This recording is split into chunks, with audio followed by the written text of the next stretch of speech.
бо мақсади санҷиши сатҳи омодагии мақомоти идоракунӣ, дониш ва сатҳи тахассусии ҳайати роҳбарикунанда дар шаҳри Истиқлол, санҷиши ҳолати омодагӣ ва машқи мукаммали мудофиаи гражданӣ дар мавзӯи амали ҳайати роҳбарикунанда, комиссияҳо, қувва ва воситаҳои мудофиавии гражданӣ бо ҷалби зернизомҳои вазифавӣ ва ҳудудии низоми ягонаи давлатӣ оид ба пешгирӣ ва рафъи ҳолатҳои фавқулода доир гардид.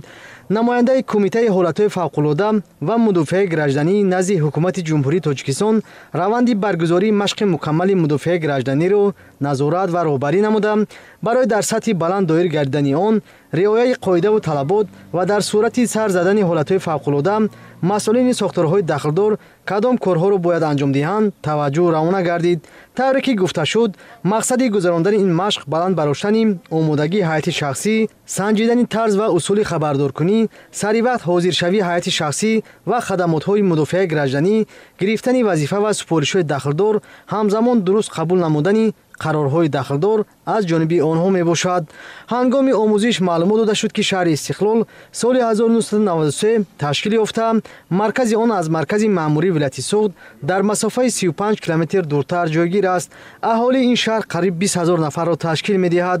дар машқи мукаммали мудофиаи гражданӣ, намояндагони зернизомҳои вазифавӣ ва ҳудудии низоми ягонаи ҷумҳуриявӣ, вилоятӣ, ҳайати роҳбарикунанда, комиссияҳо оид ба ҳолатҳои фавқулода ва дигар сохторҳои дахлдор бо шумули аҳолӣ беш аз 700 нафар ҷалб гардиданд.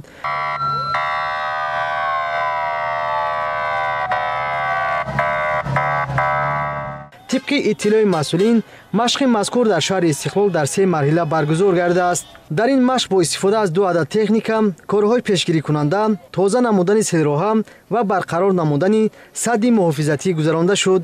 дар рафти гузарондани машғулият ба диққати шунавандагон, нақшаҳои омӯзишии аҳолӣ ва барномаҳое ки аз тарафи Кумитаи ҳолатҳои фавқулода ва мудофиаи гражданӣ назди ҳукумати ҷумҳурии Тоҷикистон тасдиқ шудааст, фаҳмонида шуд. мақсад аз гузарондани машғулияти мазкур ин пешгирӣ ва бартарафсозии ҳолатҳои фавқулода ва баланд бароштани маҳорату малакаи коргарон ва хизматчиён мебошад. баъди натиҷагирӣ аз баргузории машқи мукаммали мудофиаи гражданӣ, иштирокчиёни фаъол бо ифтихорномаҳои Кумитаи ҳолатҳои фавқулода ва мудофиаи гражданӣ назди ҳукумати ҷумҳурии Тоҷикистон сипоснома ва тӯҳфаҳои хотиравии мақомоти иҷроияи ҳокимияти давлатии шаҳри Истиқлол сарфароз гардонда шуданд.